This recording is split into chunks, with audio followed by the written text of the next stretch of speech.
Guys, welcome to my channel again. আজকে আমরা শিখবো যে কীভাবে আমরা আমাদের ফ্রেন্ডকে রিকোয়েস্ট দেবো এই এফসি মোবাইলের মধ্যে। সো অ্যাট ফার্স্ট তোমরা এই 2 মানুষওয়ালা যে অপশনটা দেখছো সেখানে একটা ক্লিক করে দেবে। তো আমি ক্লিক করে দিয়েছি। এখন এখানে যে মানুষের পাশে প্লাস দেওয়া অপশনটা রয়েছে ওখানে তোমরা ক্লিক করে দেবে। তো আমি এই ক্লিক করে দিচ্ছি।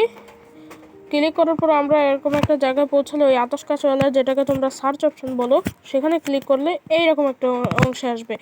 তো এই যে এই অংশটায় মূলত যে সার্চ দিতে হয় নাম, আর এই নিচে অংশে তোমরা নিজেদের ইউআইডি দেখতে পারবে। এছাড়াও কিন্তু প্রোফাইলের ভিতর যে ইউআইডি দেখা যায়।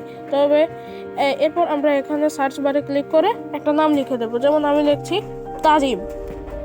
তাজিম লিখে এই আতস কাঁচওয়ালা সার্চ অপশনে ক্লিক করে দেবো। তো এটা কিন্তু সার্চ হয়ে যাবে। এখানে দেখছি যে অনেকগুলো আইডি আছে। আইডি অনেক এই নাম দিয়ে অনেকগুলো আইডি খোলা। তো আমরা এখান থেকে চাপ দিলে প্রোফাইল দেখতে পারবো। আর ওই অ্যাড ফ্রেন্ডে চাপ দিয়ে এখানে যে ফ্রেন্ড সেন্ড রিকোয়েস্টে চাপ দিলে রিকোয়েস্ট যাবে, আর ক্যান্সেলে চাপ দিলে কিন্তু তুমি এখান থেকে বের হয়ে যাবে। তো আমি সেন্ড রিকোয়েস্টে চাপ দিলাম। কারণ ওকে অপশন এসেছে, এই ওকে অপশনে আমরা ক্লিক করে দেবো। আমাদের ফ্রেন্ড রিকোয়েস্ট কিন্তু চলে গেছে।